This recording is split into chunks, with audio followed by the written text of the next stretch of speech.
जय श्री सत्यनारायण स्वामी जय प्रभु सदिच्छा पूर्ण वंदे कुमार हरि ठाकुर आमर अशेष लीला क्या केतबले कौ रूप दर्शन दियंती ताही सी जानती साधारण मानव जानिबा कष्ट।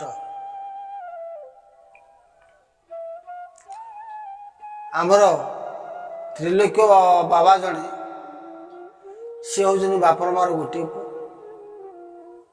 सी जो मैट्रिक पढ़ुते से भागवती अगाढ़ श्रद्धा थिला एवं सी सबुदिन भागवत पढ़िक सी भागवतर मर्म बुझापी चेष्टा करते। आखपाखे घर पड़ोशी माने ठाकुर श्री अभिराम परमहंस भक्त थिले तांको किंतु से खेसा करते किंतु से कृष्ण मूर्ति पूजा करते सुंदर लावण्य मूर्ति कुंची कुंचिका चूल गोटे गोपाल कृष्ण मूर्ति पूजा करते किंतु ये भक्त मानु कहती तम ठाकुर तो झाड़ा जाउचंती तम ठाकुर तो चालुचंती खाउचंती शोउचंती तमर कौन कि ठाकुर कौन सी एमती अनेक कथा से खेसा करती। समय आसला ठाकुरंकर जन्मोत्सव भक्त माने बाहरले ये ठाकुर जाकि दर्शन करने किंतु ये त्रिलोक बाबा कहले अरे तमे तम ठाकुर कति जाऊ मत टे सांगे नौना भक्त मान कहले चल चल देखी आसबू तू जो खेसा कर आम कौन ठाकुर आउ सी झाड़ा जाऊँ परिश्रा जाऊँ खाऊँ शोच सी कि ठाकुर हेले हऊ तू चल देखी आसबू जहा ता परदिन भक्त माने गले तांको संगरे ये भी मध्य गले आगरे शिरुणी महावीर चलिक जावाई पड़ूला अनेक बाट गोटा भेड़ार चलिक जावाई पड़ूला भक्त मान चली ये चली भारी भोक है डाकिला टिके माने चलवा भितर थकी गले डाकिले जे अरे हे तम ठाकुर जदि अंतर्जामी अंतर कथा जानी पारती ताले मत तो भोक लगे मत तो शोष है मु बाट चली पारनी तम ठाकुर अंतर्जामी कौन ये अंतर कथा जानी पारना ये भक्त माने 5-7 जन आगे चलती से जानती जे ये तो सब खेसा करके कहती से कथार ध्यान न देकी से आगे चलती आज्ञा खूब कम बाट जा गोटे बुढ़ी पछरू डाकिला कहला ए पुओ अरे ठाकुर कतिक जाऊँ खाली पेटरे भोक हलानी शोष ना होथब किसी खाई जाऊन बुढ़ी कौन करची गोटा चाउधारे बरा गुलगुला पियाजी पुरेची जिते ये नौटिक अंछा कले ये जड़े बुढ़ी पछरू डाकुची कौन चाउधारे पुरे कहले आलो माँ तू कौन चाउधारे पुरेचु ना रे बा मु तमरी बाटोई मान जो ठाकुर कतिक जाऊछ बाटोई मान पूरा खाद्य घिनिक आसी ये सब देखिले जे बड़ा गुलगुला पियाजी कहले माँ ये केते पैसा कौन बा तू ठाकुर कतिक जाऊ तू पेट भरी खानी से केते पैसा कौन तू मत पछे दबु तू खा सौडू ये कौन कले ना गोटे कागज नहीं देले से बुढ़ी बुढ़ी खाइले खाई सारा पर सौडू पानी मुंडे रखिते पाखे पानी मुंडे देले पीवाई सौडू ये त्रिलोक बाबा कौन कले ना पैसा जाचिले कहले माँ तोर केते पैसा ला तू दिए कहले अरे पुओ तू जाऊ ठाकुर कतिक तोर खर्च पत्र थी मु पूरा ठाकुर कतिक जी तू जा मुझे तो कतर मागी नहीं आस आज्ञा ये कथा कहले जमी ସ୍ତ୍ରୀଲୋକ ବାବା କ'ଣ କଲେ, ସେତେବେଳେ ତ ସନ୍ନ୍ୟାସ ହେଇନଥିଲେ, ସେଠୁ ଚାଲିଲେ। ଅଳ୍ପ କିଛି ବାଟ ଯାଇଛନ୍ତି, ସେଠୁ କ'ଣ କଲେ ପଛକୁ ଅଂଛା କଲେ। କହିଲେ ମନରେ ତାଙ୍କର ଟିକେ ଆଉ ଅବଶୋଷ ରହିଲା, ଇଏ ମଝି ଭେଡ଼ା ଭିତରେ ବୁଢ଼ୀଟି ଆସିଲା କେଉଁଠୁ? ବୁଢ଼ୀର ବି ସକ୍ଷମ ସେମିତି ନାହିଁ ଚାଲିବା ପାଇଁ। ଏତେ ଦୂର ବୁଢ଼ୀ ଘିନିକିରି ଆସିଛି ଲୋକଙ୍କ ପାଇଁ ଖାଦ୍ୟ, ପଛକୁ ବୁଲି ଅଂଛା କଲା ବେଳକୁ କେହି ନାହାନ୍ତି। ସେଠୁ ଆଙ୍କ ମନରେ ଟିକେ ଭାରି ସନ୍ଦେହଜାତ ହେଲା, କ'ଣ ଏ ଘଟଣା? ତାହେଲେ କ'ଣ ଅନ୍ତର୍ଯାମୀ ଅନ୍ତରର କଥା ଜାଣିପାରିକିରି ମୋ ପାଇଁ ଖାଦ୍ୟ ଘିନିକିରି ଆସିଥିଲେ। ଆଚ୍ଛା, ପୁଣି ଚାଲିଲେ, ଯାଇକିରି ଘାଟ ପାଖରେ ପହଞ୍ଚିଲେ। ଯେତେବେଳେ ଘାଟ ପାରି ହେବାର ଥାଏ, ଘାଟ ପାଖରେ ଯାଇ ପହଞ୍ଚିଲେ। ଘାଟ ପାଖରେ ପହଞ୍ଚିଲା ବେଳକୁ 12ଟା ଗୋଟାଏ ଟାଇମ୍। ଘାଟିଆ ଠାକୁରଙ୍କ ମନ୍ଦିର ପଟରେ ଇଏ 4-5 ଜଣ ଯେଉଁ ଭକ୍ତ ଆଗରୁ ଯାଇଥିଲେ ସିଏ ଯାଇକିରି ବସିଛନ୍ତି। ସେଠୁ ଇଏ ଯାଇକି ପହଞ୍ଚିଲେ, କହିଲେ ଆରେ ତମେ ତ ଘାଟ ତ ସେ ପାଖରେ, ତମେ ତ ଏ ପାଖରେ ବସିଲ, ଠାକୁରଙ୍କୁ ଦର୍ଶନ କରିବ କେମିତି? ଖାଇବ କ'ଣ କେମିତି କ'ଣ କରିବ? ତମ ଠାକୁର ଯଦି ସ୍ୱୟଂ ଭଗବାନ, ତମ ଠାକୁର ଯଦି ତମକୁ ଉଦ୍ଧାର କରିବେ, ତାହେଲେ ସାମାନ୍ୟ ନଦୀଟାକୁ ପାର କରିପାରିବେ ନା? ଆଉ ତମେ କେମିତି ନା ତାକୁ ଭରସା କରିଛ ସିଏ ତମକୁ ଏ ସଂସାରରୁ ଉଦ୍ଧାର କରିବେ ବୋଲିକିରି? ସଙ୍ଗେ ସଙ୍ଗେ ସେ ପାଖରୁ ଘାଟିଆ ଡାକ ଦେଲା, କହିଲା ଏ ପୁଅ ବ୍ୟସ୍ତ ହୁଅ ନା, ମୁଁ ଡଙ୍ଗା ନେଇକି ଯାଉଛି।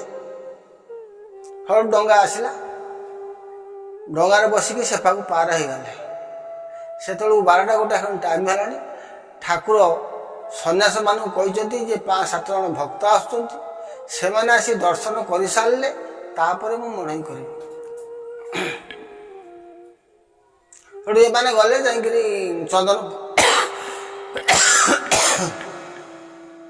ଚନ୍ଦନ ପୋଖରୀରେ ଗୋଡ଼ ହାତ ଧୋଇଲେ। ସେଠି 2 ପାଖରେ ଗେଣ୍ଡୁ ଫୁଲ ସବୁ ଲାଗିଥିଲା। ଇଏ ତ୍ରିଲୋକ ବାବା ଯିଏ, ଇଏ କ'ଣ କଲେ ନା 3ଟି ଫୁଲ ଛିଣ୍ଡେଇଛନ୍ତି, 2ଟି ହଳଦୀ ଫୁଲ ଏବଂ 1ଟିଏ ଲାଲ ଫୁଲ, 3ଟି ଗେଣ୍ଡୁ ଫୁଲ ଛିଣ୍ଡେଇଛନ୍ତି। ତାଙ୍କର ମନରେ ଲକ୍ଷ୍ୟ ରହିଛି ଯେ 1ଟିଏ ଫୁଲ ତାଙ୍କ କାନରେ ଦେବି ଏବଂ ଆଉ 2ଟି ଫୁଲ ତାଙ୍କ ପାଦରେ ଦେବି। ଗଲେ, ସମସ୍ତ ଭକ୍ତ ଯାଇ ଦର୍ଶନ କରୁଛନ୍ତି, କିନ୍ତୁ ଇଏ ଠିଆ ହେଇ ରହିଛନ୍ତି। ଭକ୍ତମାନେ ଦର୍ଶନ କରିକି ପଚାରୁଛନ୍ତି ଯେ ଠିଆ ହେଇଛ କାହିଁକି, ଠାକୁରଙ୍କୁ ଦର୍ଶନ କରୁନା? ନା ଠାକୁର କାହାନ୍ତି? ଏମାନେ ଆଉ ଠାକୁରଙ୍କ ଆଗରେ କିଛି କହିପାରୁନାହାନ୍ତି। କହିଲେ ଠାକୁର ଏବେ ବସିଛନ୍ତି ନା, କାହିଁ ମୋତେ କିଛି ଦେଖା ହଉନାହାନ୍ତି। ଆଚ୍ଛା, କିଛି ସମୟ ପରେ ଯେତେବେଳେ ନିରୀକ୍ଷଣ କରିକି ଦେଖନ୍ତି, ଘରେ ଯେଉଁ କୃଷ୍ଣ ମୂର୍ତ୍ତି ପୂଜା କରୁଥିଲେ, ସେ ଲାବଣ୍ୟମୟ କୃଷ୍ଣ ମୂର୍ତ୍ତି ତାଙ୍କ ଆଖି ଆଗରେ ଠିଆ ହେଇଛନ୍ତି। ଦେଖିଲେ, କହିଲେ ମୁଁ ଯେଉଁ କୃଷ୍ଣ ମୂର୍ତ୍ତି ପୂଜା କରୁଥିଲି, ଏ ତ ସେଇ କୃଷ୍ଣ ମୂର୍ତ୍ତି, ଏଠି କେମିତି ଆସିଲେ? ପୁଣି ଦେଖୁଛନ୍ତି ଯେ ଅଭିରାମ ପରମହଂସ ଦାଢ଼ି ଛାଡ଼ିଛନ୍ତି, ଯୁବକ ଅବସ୍ଥା, ବସିକିରି ମୃଦୁ ମୃଦୁ ହସୁଛନ୍ତି। ପୁଣି ଦେଖୁଛନ୍ତି ସେଇ କୃଷ୍ଣ ମୂର୍ତ୍ତି। ଇଏ ସବୁ କ'ଣ କଲେ ନା, ଏମିତି ନା ଇଏ ଦେଖିକିରି ସଙ୍ଗେ ସଙ୍ଗେ ଅଚେତ ହେଇ ପଡ଼ିଲେ। କହିଲେ ସତରେ କ'ଣ ଏ ସେଇ କୃଷ୍ଣ, ଏ ସେଇ ଅଭିରାମ, ସେଇ କୃଷ୍ଣ? ସେ ଯେତେବେଳେ ପଡ଼ିଗଲେ, ସେ ଫୁଲ 3ଟି ତାଙ୍କ ହାତରୁ ଖସି ପଡ଼ିଲା। ଠାକୁର ତାକୁ କ'ଣ କଲେ ନା, 1 ଦେଇ କାନରେ ଦେଇ 2 ପାଦରେ 2ଟି ଫୁଲ ଦେଇ ଦେଇଛନ୍ତି। ସେଠୁ ଭକ୍ତଙ୍କୁ କହିଲେ ଯେ ତମେ ତାଙ୍କୁ ଟିକେ ଚେତ କରିଦିଅ, ପାଣି ଟିକେ ସିଞ୍ଚି ଚେତ କରିଦିଅ। ପାଣି ସିଞ୍ଚି କେତେବେଳେ ଚେତ କରିଦେଲେ, ଦେଖିଲେ ଯେ ଅଭିରାମ ପରମହଂସ ବସିକିରି ମୃଦୁ ମୃଦୁ ହସୁଛନ୍ତି। କହିଲେ ହେ ପୁଅ, ତୁ 3ଟି ଫୁଲ ଆଣିଥିଲୁ ଏଇ ଜାଗାରେ ଦେବା ପାଇଁ ନା, ଏଇ 1 କାନରେ ଦେବା ପାଇଁ, ଆଉ ଏ 2 ପାଦରେ 2ଟା ଦେବା ପାଇଁ? ଦିଆହେଇଛି ନା ଦିଆହେଇନି? ତାଙ୍କର ଆହୁରି ଭାବ ବିଫଳ ବଢ଼ିଗଲା। ଭୋ ଭୋ ହେଇ କାନ୍ଦି ଉଠିଲେ। କାନ୍ଦି ଉଠି ନମକିନି ପ୍ରଭୁଙ୍କ ଗୋଡ଼ ତଳେ ପଡ଼ିଗଲେ। କହିଲେ ହେ ଅନ୍ତର୍ଯାମୀ, ପ୍ରକୃତରେ ତୁମେ ଅନ୍ତର୍ଯାମୀ, ତୁମେ ଅନ୍ତରର କଥା ଜାଣ, କିନ୍ତୁ ମୁଁ ଫୁଲ 3ଟି ଆଣିଥିଲି କେଉଁ ଜାଗାରେ କ'ଣ ଦେବା ପାଇଁ, ସେ କଥା ଆପଣ କେମିତି ଜାଣିଲେ? ଠାକୁର କହିଲେ ହଉ, ମଣୋଇ ସମୟ ହେଇଗଲାଣି, ଭକ୍ତମାନେ ଉଚ୍ଛନ୍ନ ହେଲେଣି, ତମେ ଗୋଟିଏ କଥା କର, ଯାଅ ପ୍ରସାଦ ପାଇବ, ପରେ କଥାବାର୍ତ୍ତା। କିନ୍ତୁ ସବୁ ଭକ୍ତମାନେ ଗଲେ ପ୍ରସାଦ ପାଇବା ପାଇଁ, ସିଏ ଭକ୍ତ କନ୍ୟା ପ୍ରସାଦ ପାଇବା ପାଇଁ ଯାଉନାହାନ୍ତି। ଯେଉଁ ଆମର ବେଲ ବୃକ୍ଷ ଅଛି ସେ ସେଇଠିକିନା ବସିଛନ୍ତି। ଠାକୁରଙ୍କର ମଣଇ ସରିଗଲା। ଭକ୍ତମାନେ ବିଭିନ୍ନ ଆଡ଼େ ଅଛନ୍ତି। କାଲକାଟାରୁ ଭକ୍ତମାନେ କଳା ସିଗାରେଟ ପଠାଇଥାନ୍ତି। ସେ କଳା ସିଗାରେଟଟିକି ଠାକୁର ଟାଣି ଟାଣିକା ସେ ପାଖକୁ ଗଲେ। ଦେଖିଲା ବେଳକୁ ସେ ଭକ୍ତଟି ସେଇଭଳି ନିରାଡ଼ମ୍ବରରେ ବସିଛି। କହିଲେ, ପୁଅ, ମୁଁ ତମକୁ ପଠେଇଲି ପ୍ରସାଦ ପାଇବା ପାଇଁ, ତମେ ଏଠି ନୀରବରେ ବସିଛ କାହିଁକି? ଯାଅ ପ୍ରସାଦ ପାଇଦେବ। କହିଲେ ଠାକୁର ଯେଉଁ ଟାଣିଥିଲେ, ଯେଉଁ ଅଧା ସିଗାରେଟଟି ଥିଲା, ସେ ଭକ୍ତ ହାତକୁ ଦେଲେ। କହିଲେ, ନିଅ ଏ ସିଗାରେଟଟି ଟାଣି ଦିଅ, ଯାଅ ପ୍ରସାଦ ପାଇକିରି ଆସିବ। ତମ ମନରେ ଯେଉଁ 3ଟା କଥା ଅଛି, ତମେ ଯେଉଁ 3ଟା ପ୍ରଶ୍ନ ମୋତେ କରିବ, ମୁଁ ତମକୁ ସନ୍ଧ୍ୟା ଆଳତି ପରେ ଏ ପ୍ରଶ୍ନର ଉତ୍ତର ଦେବି। ସବୁଠୁ ସେ ଭକ୍ତ ଜଣ କ'ଣ କଲେ ନା ଯାଇକିରି ପ୍ରସାଦ ପାଇଲେ।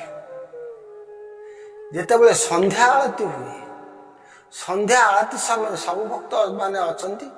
ସେ ଭକ୍ତ ମଧ୍ୟ ଯେଉଁ ତ୍ରିଲୋକ ବାବା ସିଏ ଠିଆ ହେଇଛନ୍ତି, ଦେଖୁଛନ୍ତି ଲାବଣ୍ୟମୟ କୃଷ୍ଣ ମୂର୍ତ୍ତି, ପୁଣି ଦେଖୁଛନ୍ତି ଅଭିରାମ ପରମହଂସ।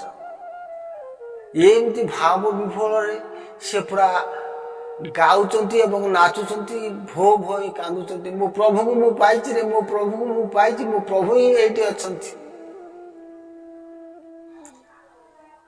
ଆଳତି ସରିଗଲା। ତାପରେ ସବୁଦିନ ଆଳତି ପରେ ପ୍ରବଚନ ଠାକୁର କିଛି ଦିଅନ୍ତି। ଠାକୁର ସବୁ କ'ଣ କଲେ ନା ପ୍ରବଚନ କିଛି କହିବା ଫଳରେ ସେ ଭକ୍ତର 3ଟି ପ୍ରଶ୍ନର ଉତ୍ତର ଦେଇଦେଲେ। କିନ୍ତୁ ଭକ୍ତ ପ୍ରଶ୍ନ କରିନାହିଁ, ଭକ୍ତର 3ଟି ପ୍ରଶ୍ନର ଉତ୍ତର ଦେଇଦେଲେ। ଯେତେବେଳେ 3ଟି ପ୍ରଶ୍ନର ଉତ୍ତର ପାଇଗଲେ ତ୍ରିଲୋକ ବାବା, କହିଲେ ଆଉ ମୁଁ ଘରକୁ ଫେରିବି ନାହିଁ। କାରଣ ଘରେ କ'ଣ ଅଛି? ଆରେ ଯାହା ପାଇଁ ମୁଁ ଭାଗବତ ପାଠ କରୁଥିଲି, ଯାହା ପାଇଁ ମୁଁ କୃଷ୍ଣ ମୂର୍ତ୍ତି ପୂଜା କରୁଥିଲି, ମୋ କୃଷ୍ଣକୁ ମୁଁ ପାଇଯାଇଛି। ଆଉ ମୋର କିଛି ଦରକାର ନାହିଁ। ଆଉ ବି ମୁଁ ଆଉ ଘରକୁ ଯିବି ନାହିଁ। ଠାକୁର ଯେତେ ପ୍ରକାର ବୁଝେଇଲେ ସିଏ ଆଉ ଘରକୁ ଫେରିଲେ ନାହିଁ। ଲାଷ୍ଟକୁ ଠାକୁର ତାଙ୍କୁ ସନ୍ନ୍ୟାସ ଦେଲେ।